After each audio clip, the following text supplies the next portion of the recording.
নমস্কাৰ মোৰ প্ৰিয় বন্ধু বান্ধৱীসকল আৰু শ্ৰদ্ধা ৰাইজ, আপোনালোকে ভালে আছে? হয়, ময়ো ভালে আছোঁ। মই ইয়াৰ আগতে ভিডিঅ' এটাত আপোনালোকক শীতকালত বা ঠাণ্ডা কালত কিবোৰ ৰোগ হয় বা বেমাৰ হয় সেই সম্বন্ধে অৱগত কৰাইছিলোঁ আৰু পৰৱৰ্তী ভিডিঅ' এটাত মই সেই বেমাৰসমূহক কেনেকৈ প্ৰতিৰোধ কৰিব পাৰি তাৰো বিষয়ে অৱগত কৰিছিলোঁ। আজি মই আপোনালোকক শীতকালত বা ঠাণ্ডা কালত হোৱা সেই বেমাৰসমূহ যেনে মূৰৰ বিষ, কাহ, চৰ্দি, জ্বৰ, ভৰি ফটা, ভৰিৰ গেৰুৱা ফটা, মূৰত উঠি হোৱা হাঁপানি আৰু প্ৰস্ৰাৱৰ বিভিন্ন সংক্ৰমণৰ কেনেকৈ নিৰাময় কৰিব পাৰি বা চিকিৎসা কৰিব পাৰি তাৰ বিষয়ে আজি মই অৱগত কৰাম। আপোনালোকে অলপ সজাগতা, সাৱধানতা আৰু সচেতনতা অৱলম্বন কৰিলে এই সকলোবোৰ ৰোগ আচলতে ঘৰুৱাভাৱে নিৰাময় কৰিব পাৰি। সাধাৰণ চৰ্দি, কাহ আৰম্ভণিতে এই সকলোবোৰ ৰোগ যদি আপোনালোকে অলপ সচেতনতা হয় তেনেহ'লে মৌৰ লগত আদাৰ ৰস মিহলাই 2-3 বাৰ যদি ডেইলি খাবলৈ দিয়া হয় তেতিয়াহ'লে যথেষ্টখিনি আৰাম পায়। এই অৱস্থাত গৰম পানী বা গৰম চাহ খালে বেছি আৰাম পায়। তাৰোপৰি কাহ চৰ্দি হ'লে সাধাৰণতে গলটো সুৰসুৰণি হয়। এই সুৰসুৰণি নিৰাময় কৰিবৰ বাবে একেবাৰে সহজ উপায় হ'ল 1 বা 2টা জালুক মুখত ভৰাই চবাই থাকিলে ই যথেষ্টখিনি সকাহ দিয়ে। নিয়মিত যদি গৰম পানী আৰু নিমখৰ মিশ্ৰণেৰে গাৰ্গল কৰা যায় তেতিয়াহ'লে যথেষ্টখিনি আৰাম পায়। তুলসী পাতৰ ৰস আৰু মৌৰ লগত মিহলাই যদি খোৱা যায় তেতিয়াহ'লে কাহ আৰু চৰ্দি যথেষ্টখিনি আৰাম পায় আৰু উশাহ নিশাহ লোৱাত যথেষ্ট সহায় হয়। গৰম গাখীৰত হালধিৰ ৰস মিহলাই খালেও কাহ আৰু চৰ্দি যথেষ্ট আৰাম পায়। প্ৰচুৰ পৰিমাণে জুলীয়া পদাৰ্থ সেৱন কৰিব লাগে। তাৰোপৰি এই সময়ছোৱাত শৰীৰক সুস্থ কৰি ৰাখিবৰ কাৰণে যথেষ্ট জিৰণি বা বিশ্ৰামৰ প্ৰয়োজন হয়। ব্ৰংকাইটিছ আৰু নিউমোনিয়া এই ক্ষেত্ৰত টীকাকৰণ কৰিব লাগে, অৰ্থাৎ নিম'কক্কেল ভেকচিন ল'ব লাগে। বেক্টেৰিয়াজনিত নিউমোনিয়াৰ কাৰণে সাধাৰণতে এণ্টিবায়'টিক্স দিব লগা হ'ব পাৰে।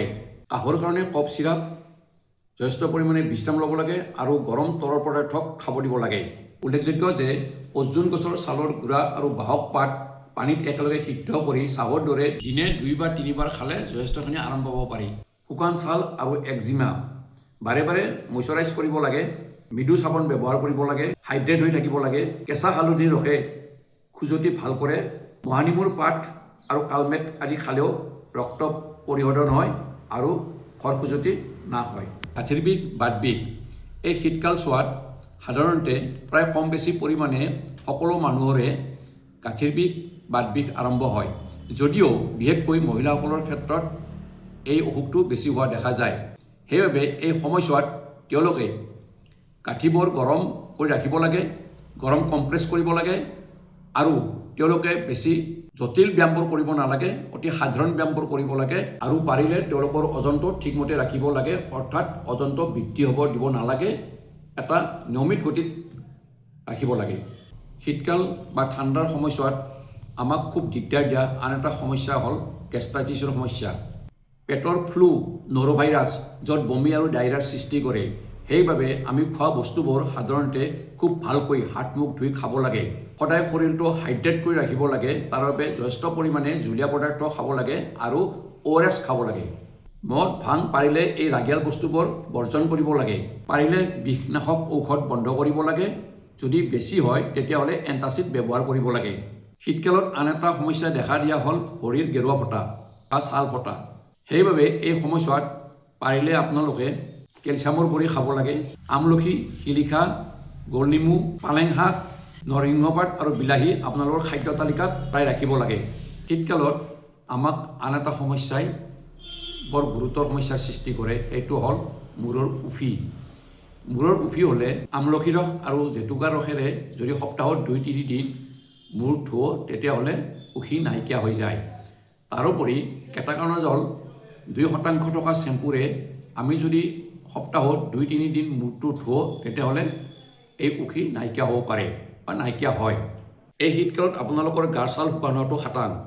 গতিকে এই অৱস্থাত আপোনালোকে কি কৰিব, আপোনালোকে গা ধোৱাৰ আগতে গোটেই শৰীৰটোত নাৰিকলৰ তেল লগাই তাৰপিছত স্নান কৰিব আৰু পিছত এমলিয়েন জাতীয় ক্ৰীম শৰীৰত লগাব। শীতকালত প্ৰায়ে ল'ৰা ছোৱালীকে আদি কৰি বয়সস্থ লোকৰো চাইনাচাইটিছ হোৱা দেখা যায়। এই চাইনাচাইটিছ হ'লে আপোনালোকে গৰম পানীৰ ভাপ সেৱন কৰিব আৰু লগতে বেছি হ'লে এণ্টিবায়'টিক্সৰ দৰকাৰ হ'ব পাৰে। এই ক্ষেত্ৰত চিকিৎসকৰ পৰামৰ্শ ল'ব। মন কৰিবলগীয়া কথা হ'ল যে চৰ্দিয়ে BP ষ্ট্ৰেইন বৃদ্ধি কৰে, যাৰ ফলত হৃদযন্ত্ৰৰ বিভিন্ন সমস্যাবোৰ বাঢ়ি যায়। সেইবাবে আপোনালোকে সক্ৰিয় হৈ থাকিব আৰু স্বাস্থ্যসন্মত খাদ্য ব্যৱহাৰ কৰিব।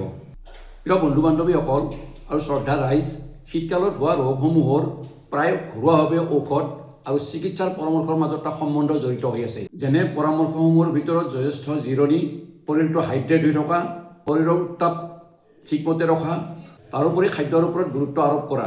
ইমানখিনিৰ পিছতো যদি শীতকালত হোৱা ৰোগসমূহৰ লক্ষণসমূহ 2 বা 3 দিনতকৈ বেছি হয়, তেতিয়াহ'লে আপোনালোকে ইয়াক সাধাৰণ ৰোগ বুলি নাভাবি তৎক্ষণাত হেল্থ প্ৰভাইডাৰৰ ওচৰত যাব আৰু ইয়াক কেনেকৈ নিৰ্মূল কৰিব পাৰে তেওঁলোকে আপোনালোকক এটা সুন্দৰ দিহা পৰামৰ্শ দিব। আপোনালোকে এইটো অতি গুৰুত্ব সহকাৰে ল'ব। আজিৰ ভিডিঅ'টো ইমানেই আছিল। পৰৱৰ্তী সময়ত মই আন এটা ভিডিঅ' লৈ আপোনালোকৰ ওচৰত আহিম। ধন্যবাদ।